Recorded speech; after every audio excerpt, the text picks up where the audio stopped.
సీరియల్లో సినిమాలో నటించాలనుకుంటున్నారా? అయితే వెంటనే మా యాక్టింగ్ స్కూల్లో జాయిన్ అవ్వండి. నమస్తే, వెల్కమ్ టు సుమన్ టీవీ. నేను విష్ణు. ప్రస్తుతంతో పాటు QPFP qualified person finance professional Chakravarthy గారు ఉన్నారు. వారితో మాట్లాడదాం. సార్ చక్రవర్తి గారు నమస్తే. సార్ నమస్తే విష్ణు గారు. సార్ చక్రవర్తి గారు, ఒక్కసారి మనం SWP గురించి డీటెయిల్గా మాట్లాడుతున్నాం. మామూలుగా SWP అంటే ఎక్కువగా కూడా రిటైర్మెంట్ పర్పస్ కోసం తీసుకుంటుంటారు. అలా కాకుండా SWPని మన లైవ్లీహుడ్ ఎక్స్పెన్సెస్ కోసమో లేదంటే మన చిల్డ్రన్ ఎడ్యుకేషన్ కోసమో SWPని మనం తీసుకోవచ్చు అంటారా? ఇంకొకటి ఏంటంటే, ఈ మధ్య చాలామంది SWP అనే దాన్ని అదొక ఇన్వెస్ట్మెంట్ ఇన్స్ట్రుమెంట్ అనుకునేస్తున్నారు. చాలామంది మీలాంటి ఎక్స్పర్ట్స్ కాల్ చేసి, సార్ మేము SWP తీసుకోవాలనుకుంటున్నామంట. అసలు ముందు SWP రావాలంటే ఫస్ట్ SIP చేయాలా? సో కాబట్టి SWPని ఒక ఇన్వెస్ట్మెంట్ ఆప్షన్గా ఆలోచించే వాళ్ళకి మీరేం చెప్తారు? అదేవిధంగా SWPని మన లైవ్లీహుడ్ ఎక్స్పెన్సెస్ కోసం మనం ఏ విధంగా ఉపయోగించుకోవచ్చు అంటే? విష్ణు గారు, SWP అనేది చాలా న్యూ కాన్సెప్ట్ చాలా మందికి ఇప్పుడు, కానీ చాలా ఇంపార్టెంట్ కాన్సెప్ట్ ఇది. ఎందుకు ఇంపార్టెంట్ అంటున్నా అంటే, SWP మీరు చెప్పినట్టు ఇంట్రడ్యూస్ అయిన తర్వాత చాలామంది ఓన్లీ రిటైరీస్ కోసమే SWP యూజ్ చేయొచ్చు అని అనుకుంటున్నారండి. కానీ అది వాస్తవం కాదు. అది just it's not limited to retirees అండి. SWPs అనేది మేము చాలా మందికి ఫర్ దేర్ చైల్డ్ ఎడ్యుకేషన్ కోసం కూడా యూజ్ చేస్తున్నాము, ప్రిఫర్ చేస్తున్నాము. And even for the house hold expenses. అంటే SWP అనేది ఒక ఇన్కమ్ స్ట్రీమ్ అండి. ఓకే, ఇది ఒక income stream, study income stream. అది రిటైర్మెంట్ అయిన వాళ్ళకి కావాలా, లేకపోతే రిటైరీస్ కావాలా, నార్మల్ మనలాంటి ఎంప్లాయీస్ కూడా కావాలా అంటే ఎస్. ఈ మధ్య చాలా మంది ఎంప్లాయీస్ మా దగ్గర వచ్చి, నాకు ఒక స్టడీ ఇన్కమ్ ఫ్లో కావాలి, ప్యాసివ్ ఇన్కమ్ కావాలి, దీని నుంచి తీసుకోవచ్చా అంటే డెఫినెట్గా తీసుకోవచ్చు. సో SWP అనేది not limited to retirees, it can be used by any person. Okay, so అది చాలా కేసెస్లో మేము ఎలా ఉందంటే, ఫస్ట్ 5 years ఇన్వెస్ట్మెంట్ చేసి పిల్లల కోసము ఫ్రమ్ 0 to 5 years, తర్వాత స్కూలింగ్ మొత్తం దాంట్లో నుంచి వెళ్ళిపోయేటట్టు పేరెంట్స్ ప్లాన్ చేస్తున్నారు. సో అలాంటి సిచ్యువేషన్ ఉంది. చాలా మంది ఎంప్లాయీస్ ఇన్కమ్ ఉంది కానీ తెలియదు, డైనమిక్ జాబ్స్ ఎప్పుడు ఏమైతే తెలియదు. So they want income stream, రెగ్యులర్గా నాకు ఒక ఇన్కమ్ స్ట్రీమ్ కావాలనుకుంటారు. అలాంటి దాంట్లో కూడా యూజ్ చేయొచ్చు. సో నేను చెప్పేది ఏంటంటే, SWP అనేది చాలా వైడ్గా యూజ్ చేయొచ్చు.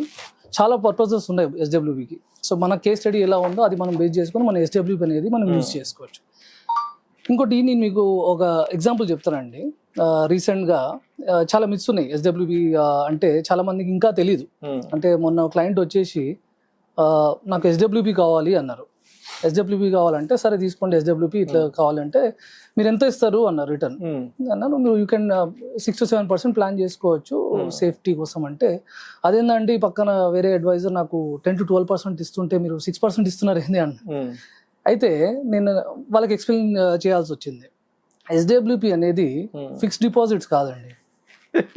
ఓకే, ఇది ఫిక్స్డ్ రేట్స్ అని ఉండవు. అంటే ఫిక్స్డ్ డిపాజిట్ అంటే ఒక దగ్గర 6% ఉంది, ఇంకో దగ్గర 6.2% ఉంది.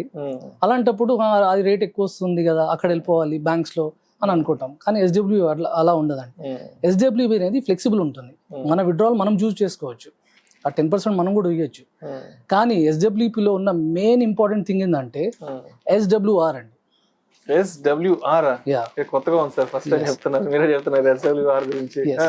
SWR అంటే సేఫ్ విత్డ్రాల్ రేట్ ఎంత? Safe withdrawal rate. Okay, safe withdrawal rate అంటే నేను ఎంత విత్డ్రా చేసుకుంటే నేను సేఫ్టీ, అంటే నా రేట్ ఎంత ఉండాలి, విత్డ్రాల్ రేట్ ఎంత ఉండాలి అనేది ఒక క్యాల్కులేషన్ ఉంటుంది అండి. అది we have to calculate that. Random గా పక్కనోడు 7 ఇస్తే నేను 10 ఇస్తా అంటే తర్వాత మీకు ఇబ్బంది అవుతుంది.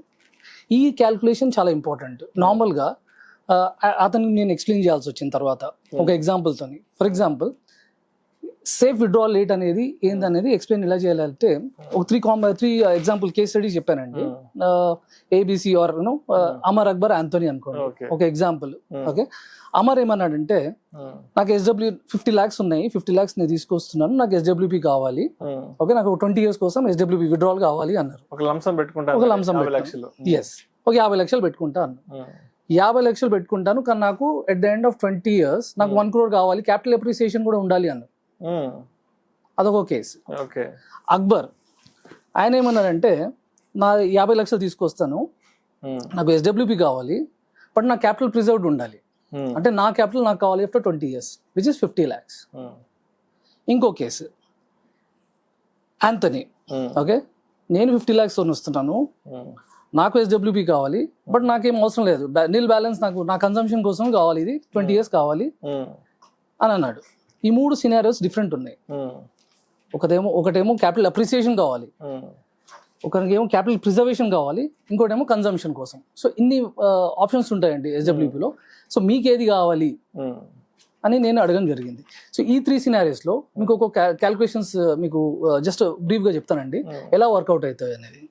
Okay, so for example 50 lakh initial investment అమర్ది, ఓకే, 20 years టైమ్, 1 crore కావాలి at the end of 20 years. ఆయనకి మంత్లీ 12% రిటర్న్ మనము రిటర్న్ చూస్తున్నాము. సో ఆయనకు వర్కౌట్ అయ్యేది 41,957 అండి మంత్లీ ఎస్డబ్ల్యూపీ వర్కౌట్ అవుతుంది. సో అది 20 years గా వస్తుంది. తర్వాత at the end of 20 years 1 crore అనేది ఈజ్ బిల్డ్ 1 crore అదే. ఇంకో కేసు అనుకున్నాం కదండి మన అక్బర్ది, 50 lakhs ఉంది, 20 years, నాకు 50 lakhs నా క్యాపిటల్ నాకు కావాలి.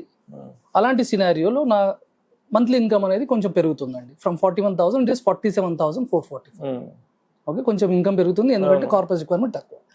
లాస్ట్ యాంథనీ, నాకు అసలు ఏం వద్దు, నాకు ఎవరు లేరు, నా ఇన్కమ్ మొత్తం నేనే కన్జ్యూమ్ చేసుకుంటా, నాకు కొంచెం ఎక్కువ అయింది అంటే అలాంటి కేసులో ఈయనకు వర్కౌట్ అయ్యేది అరౌండ్ 53,000 అండి. Okay, so 3 people, 3 different requirements, 3 different plans. అందుకే ఈ SWR, okay, safe withdrawal rate అనేది అందరికి అప్లికబుల్ ఉంటుంది, డిఫరెంట్ కాంటెక్స్ట్, అది ఒక జనరిక్ కాంటెక్స్ట్ కాదు. అందుకే ఆయనకి ఏం చెప్పానంటే ఎగ్జాంపుల్ చెప్పిన తర్వాత ఆయనకు అర్థమైంది ఇది ఎఫ్డి రేట్ కాదు, అతను 7% ఇస్తున్నారు, మీరు 10% ఇస్తారా, ఇలాంటి క్యాల్కులేషన్ చేయకండి. దీంట్లో మనకు ఫ్లెక్సిబిలిటీ ఉంటుంది, 10% అని తీసుకోవచ్చు, 12% అని తీసుకోవచ్చు, కానీ మీకు కార్పస్ డిప్లీట్ అవుతుంది. తక్కువ తీసుకొని మీకు ఏం కావాలా, మీ రిక్వైర్మెంట్ ఏముందో అది చూసుకొని ఎస్డబ్ల్యూపీ అనేది మీరు ప్లాన్ చేయాలండి. ఓకే, సో దీంట్లో ఇంపార్టెంట్ ఫ్యాక్టర్స్ ఏముంటాయంటే ఎస్డబ్ల్యూపీ డిజైన్ చేసేటప్పుడు ఇంపార్టెంట్ ఏంటంటే ఫస్ట్ మీకు మీ రిక్వైర్మెంట్ ఏముంది, అంటే మీకు ఎంత కావాలి, మంత్లీ ఓ 30,000 కావాలి, అది మీకు తెలియాలి. 30 కావాలా 50,000 కావాలా, అది మీ రిక్వైర్మెంట్. స్టెప్ 1. స్టెప్ 2, ఈ రిక్వైర్మెంట్ మీకు కావాలి 30,000 కావాలి అంటే దానికి ఎంత కార్పస్ బిల్డ్ చేయాలి, అదొక క్యాల్కులేషన్ ఉంటుందండి. అది డీటెయిల్గా మనం ఇంతకుముందు వీడియోలో చేసాము, కానీ మీకు బ్రీఫ్గా చెప్తున్నాను. ఆ క్యాల్కులేషన్ తెలిసి ఉండాలి, మన కార్పస్ రిక్వైర్డ్ ఎంత అనేది మనకు తెలియాలండి. స్టెప్ 3, ఇది అయిన తర్వాత మన requirement 30,000 per month or 50,000 per month, మన కార్పస్ రిక్వైర్డ్ ఎక్స్ అనుకుందాం, 2 crores 1 crore అయిన తర్వాత ఎలాంటి ఫండ్ సెలెక్ట్ చేసుకోవాలి. దీనిలో చాలా ఫండ్స్ ఉంటాయండి, చాలా ఫండ్స్, చాలా వ్యూస్ ఉంటాయి. కొంతమంది బ్యాలెన్స్ ఫండ్స్ తీసుకోండి అంటారు, కొంతమంది హైబ్రిడ్ ఫండ్స్ అంటారు, కొంత ఈక్విటీ అంటారు. సో దాంట్లో కూడా క్యాల్కులేషన్స్ ఉంటాయండి. రిటైర్మెంట్ అప్పుడు అయితే బకెటింగ్ స్ట్రాటజీస్ అన్ని ఉంటాయి, కొంచెం డీటెయిల్గా ఉంటుంది, తర్వాత మాట్లాడదాము. కానీ తర్వాత మీరు డిసైడ్ చేయాల్సింది స్టెప్ 3, ఎలాంటి మ్యూచువల్ ఫండ్స్లో పెట్టాలి, హైబ్రిడా, బ్యాలెన్స్డా, అలాంటి ఈక్విటీస్ అంటే టోటల్ రిస్క్ ఉంటుంది, అందుకే బ్యాలెన్స్ అలాంటి కాంపోజిషన్ సెలెక్ట్ చేసుకుంటారు చాలా మంది ఎస్డబ్ల్యూపీ. ఇది మీరు డిజైన్ చేసుకోవాలండి. సో నార్మల్గా these are the factors. So at the end మీరు చెప్పిన దానికి ఎస్డబ్ల్యూపీ చాలా మంది ఇది ఇన్వెస్ట్మెంట్ ప్లాన్ అనుకుంటున్నారు. అయితే ఇది ఎస్డబ్ల్యూపీ అనేది it's not an investment plan అండి, it's a withdrawal plan, withdrawal mode. మీరు ఇన్వెస్ట్మెంట్ అంటే మీరు ఇన్వెస్ట్ చేసేది, అది ఇన్వెస్ట్మెంట్ ప్లాన్. ఇక్కడ మనం తీసుకుంటున్నాం, మనం విడ్రా చేసుకుంటున్నాం మన నీడ్స్ కోసం. So it's not investment plan, it's a withdrawal mode. One option given by the mutual funds which is a very good option. అది మీరు స్టార్టింగ్ లో చెప్పినట్టు అది మీ రిటైర్మెంట్ కు యూజ్ చేస్తారా, వెరీ గుడ్ ఆప్షన్. మీ చైల్డ్ ఎడ్యుకేషన్ కోసం కూడా యూజ్ చేసుకోవచ్చు, మీ డైలీ లైవ్లీహుడ్ ఎక్స్పెన్సెస్ కోసం కూడా ఎస్డబ్ల్యూపీ అనేది ప్లాన్ చేసుకోవచ్చు. So SWP is not only for retirees, it's for everybody. ఇది మీరు కరెక్ట్ గా ప్లాన్ చేసుకుంటే it's a great option to take. So మొత్తానికి ఎస్డబ్ల్యూపీ అనే అవుట్పుట్ రావాలి అంటే ఫస్ట్ ఎస్ఐపి ఇన్పుట్ ఇవ్వాలి, లేదంటే లంసమ్ అని ఇన్పుట్ ఇస్తేనే డెఫినెట్ గా ఎస్డబ్ల్యూపీ అవుట్పుట్ కూడా యాక్టివేట్ అవుతుంది. అది లేకుండా ఇన్పుట్ లేకుండా అవుట్పుట్ రాదు, అవుట్పుట్ రాదు కదా. సో అదే, సో దానికి మనం లంసమ్ ఎంత, ఎస్ఐపి ఎంత చేసుకోవాలి, ఆ బ్యాక్ క్యాల్కులేషన్ చేసుకొని ఎస్డబ్ల్యూపీ ఎంత కావాలని చేసుకుని మనం విత్డ్రాల్ అనేది ప్లాన్ చేసుకోవాలి. Right right. Thank you sir. Thank you so much Chakravarthi గారు. థ్యాంక్ యూ విష్ణు గారు. ఎస్డబ్ల్యూపి అనేది ఒక ఇన్వెస్ట్మెంట్ మోడా కాదా, అసలు ఎస్డబ్ల్యూపిని ఓన్లీ రిటైర్మెంట్ ప్లానింగ్ కోసం కాకుండా దాన్ని వేరే ఇతర ప్రత్యామ్నాయ మార్గాల్లో కూడా ఏ విధంగా ఉపయోగించుకోవచ్చు దాని గురించి చక్కగా తెలియజేశారు. Thank you so much sir. Thank you Vishnu గారు.